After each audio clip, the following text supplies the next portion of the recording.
In the game of Coup, you get cooled.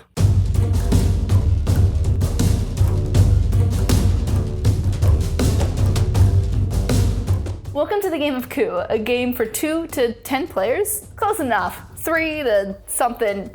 Just have fun. It's easy. I'll walk you through it. And then we'll all get cooed together. To set up the game, you will be dealt 2 cards and given 2 money. Keep in mind, as we go throughout the game, cards are life points. Cards are life points. Say it with me now.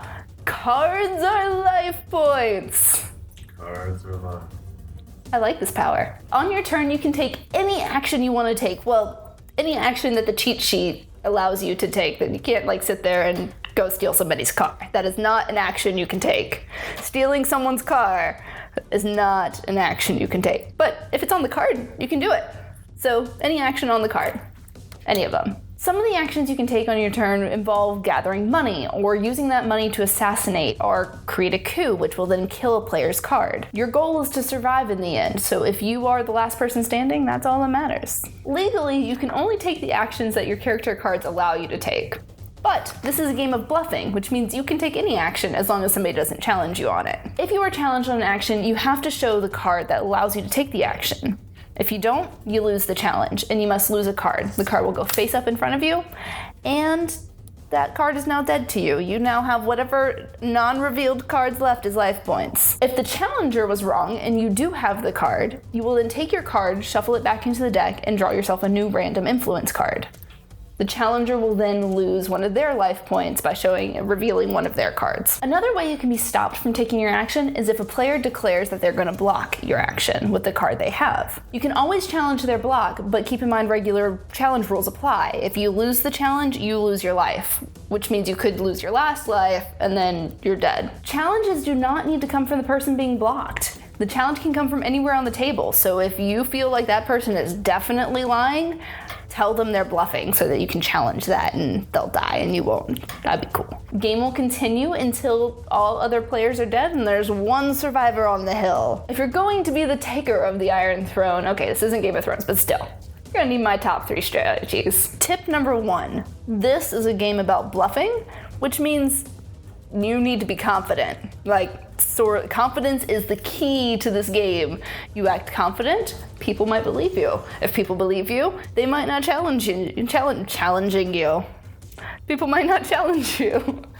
And if you're not being challenged, you are more likely to win. Tip number 2.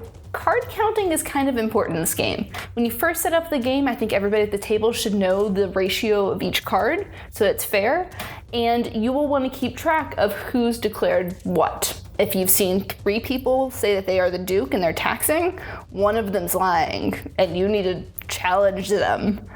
I don't know which one, but you will have to call somebody out on that nonsense. Or refer to tip 1, declare Duke, and really confuse the game.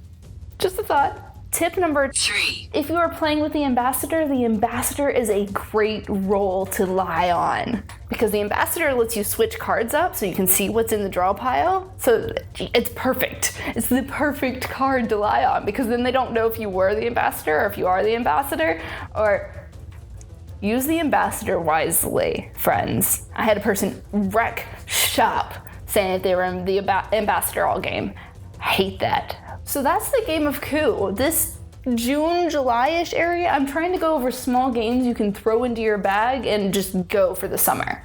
So Coup's a great one. You may have saw my video from Dixit. It's also another good one. You don't need the board to keep score. You could tally sheet it if you needed to. You just need the cards. These are all great games that go with you wherever you're going this summer. Speaking of summer games, the first time I played Coup, it was on a ship, on a cruise ship with a bunch of friends. We were just a bunch of nerds.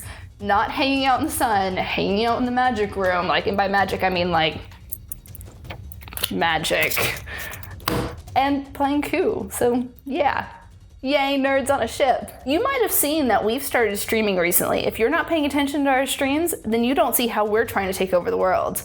Myself, Craig, Mark, and Jen are all taking over Twitch all the time, along with the Heroes of Awesome, every other Sunday, playing D&D Dominion of Estland live. Come on. Freaking cool. So join us on Twitch and join us on Discord, where we all get to chat together, both the community and you and me. Don't forget to like, share, and subscribe always. I will see you next week, Weirdlings. Bye!